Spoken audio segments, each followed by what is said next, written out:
என் பேர் சுதா. இருந்தது வந்து இடுக்கிச்சில்ல நெடுங்கண்டா தங்கவிலாஸ். உங்கள் பையன் இருந்துச்சு, இறந்துச்சு. உங்கள் பையன் பிறந்துச்சு, கல்யாணம் முடிச்ச ஒரு பையன் பிறந்துச்சு, அது இறந்து போச்சு. அதனால மனதில் பாதிக்கப்பட்டு வீட்டில் இறக்கி விட்டுட்டாங்க. இங்கே கொண்டு விட்டுட்டாங்க. இங்கே நல்லா இருக்கேன். என் ஆத்மாவே கத்தரே சோத்தரி, என் முழு உள்ளமே அவரோட பரிசுத்த நாமத்தை சோத்தரி.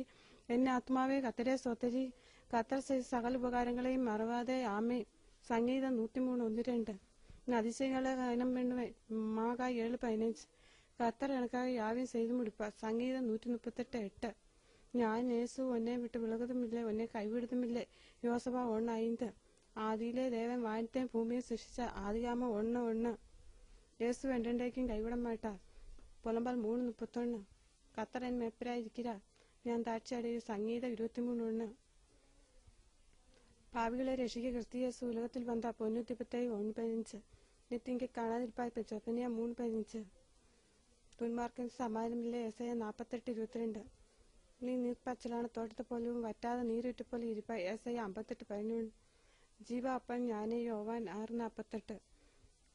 சோர்ந்து போகாமல் எப்பொழுதும் ஜெபம் பண்ண வேண்டும். லூக்கா 18:1. கத்தர் நல்லவர் என்பதை ருசி பாருங்கள். சங்கீதம் 34:8. சிரமப்பட்டவர் மேல் சிந்தையுள்ளவன் பாகிவான், நீண்ட நாளில் கத்தர் அவனை விடுவிப்பார். சங்கீதம் 41:1. இயேசு சமாதானக்காரன். மாகா 5:5. வாதே உன் கூடாரத்தை அணுகாதே. சங்கீதம் 91:10.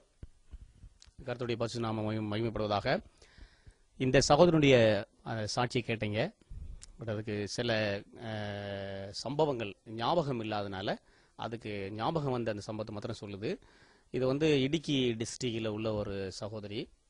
இவங்க வந்து திருமணம், அதனுடைய பாலிய வயசில் அதுக்கு திருமணம் நடந்து ஒரு குழந்தை இருந்தது. அந்த குழந்தை மேலே வைத்த அந்த அன்பின் மித்தமாக அந்த குழந்தை இறந்ததுக்கப்புறம் மனநிலைமை பாதிக்கப்பட்ட நிலையில் ஒரு மூர்க்கமான ஒரு குணத்தோட எல்லாரையும் அடிக்க, அவங்களுடைய குடும்பத்தில் உள்ள எல்லாரையும் அடிக்க, தெருவில் போகிறவங்க எல்லாரையும் அடித்து அப்படி கலாட்டா பண்ணக்கூடிய அப்படி சூழ்நிலை இருந்தது.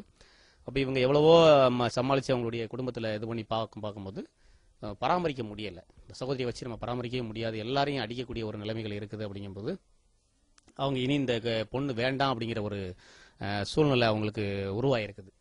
அப்போ இந்த சகோதரியை வந்து ஏதாவது ஒரு மருந்தை கொடுத்து கருணை என்ற அடிப்படையில் வந்து நம்ம கொலை பண்ணிடுவோம், அதுதான் நமக்கு ஒரே வழி, இதை வச்சுட்டு நம்ம வந்து இந்த சிரமம் கஷ்டங்களெல்லாம் நம்ம அனுபவிக்க முடியாது அப்படின்னு சொல்லி அவங்க பேசி அதுக்குண்டான காரியங்களை முயற்சி எடுத்து செய்து கொண்டிருக்கும் போது இந்த சம்பவத்தை கேட்ட உசிலம்பட்டி பகுதியை சேர்ந்த ஒரு பாஸ்டர் அவர் வந்து இந்த மாதிரியா நீங்கள் அப்படிப்பட்ட பாவத்தை செய்யக்கூடாது, அந்த பாவத்தினுடைய விளைவு உங்களுக்கு வந்து சந்ததியாக பிடிக்க ஆரம்பிச்சிடும், அதனால எனக்கு தெரிஞ்ச ஒருத்தர் வந்து அங்கே இப்படிப்பட்டவங்களை எடுத்து பராமரிச்சுக்கிட்டு இருக்கிறாரு, அதனால நான் அவர்கிட்ட கேட்டு சொல்றேன்னு சொல்லி அவர் எனக்கு தகவல் சொன்னாரு. அப்படியானா அவங்க வந்து வேண்டான்னு சொல்லி அவங்க வந்து விட்டுட்டாங்க அப்படின்னா நாங்கள் பராமரிக்கிறோம்னு சொல்லி சொன்னோம். அதன்படி இங்கே வந்து இந்த சகோதரியை வந்து எங்களுக்கு வேண்டாம், இனி ஒருபோதும் நாங்கள் வந்து பார்க்கவோ எந்த ஒரு சூழ்நிலைக்கும் நாங்கள் வரமாட்டோம் அப்படின்னு சொல்லி அவங்க எழுதி கொடுத்துட்டு போயிட்டாங்க. அதன்படி நாங்கள் இங்கே ஆண்டுடைய அன்பையும் சுவிசேஷம் அறிவிக்கப்பட்டது, மருத்துவ சிகிச்சை அளிக்கப்பட்டது. இன்று நல்ல குணமடைந்த நிலையில் இங்கே கேவிஎஃப் மினிஸ்ட்ரியில் வந்து பராமரிக்கப்பட்டு வருகிறார். இப்படிப்பட்ட சகோதர சகோதரிகளுக்காக நாம் தொடர்ந்து ஜெபிப்போம். நாம் கிறிஸ்தவர்களாக இணைந்து இப்படிப்பட்ட மக்களுக்கு நம்மளால் முடிந்த ஒரு நன்மையை செய்வதற்காக நாம் முயற்சி செய்வோம். இப்படிப்பட்ட ஜனங்களுக்காக நாம் ஜெபிப்போம். ஆண்டவருடைய வருகை, அந்த ரகசிய வருகையின் போது இப்படிப்பட்ட ஜனங்கள் தேவனுடைய ராஜ்யத்தை சுதந்திரிக்க வேண்டும், ஆண்டவருடைய வருகையில் எடுத்துக்கொள்ளப்பட வேண்டும், மனமாறுதல் காண வேண்டும். 100% சுவிசேஷம் அறிவிக்கப்படும் போது மனுஷகுமாரனுடைய வருகை இருக்கும் என்று சொல்லப்பட்டிருக்கிறது. இப்படிப்பட்ட தூக்கி வீசப்பட்ட உயிர்கள், மனநிலை பாதிக்கப்பட்ட நிலையில் இருக்கக்கூடிய மக்களுக்கு சுவிசேஷம் அறிவிக்கப்படணும்.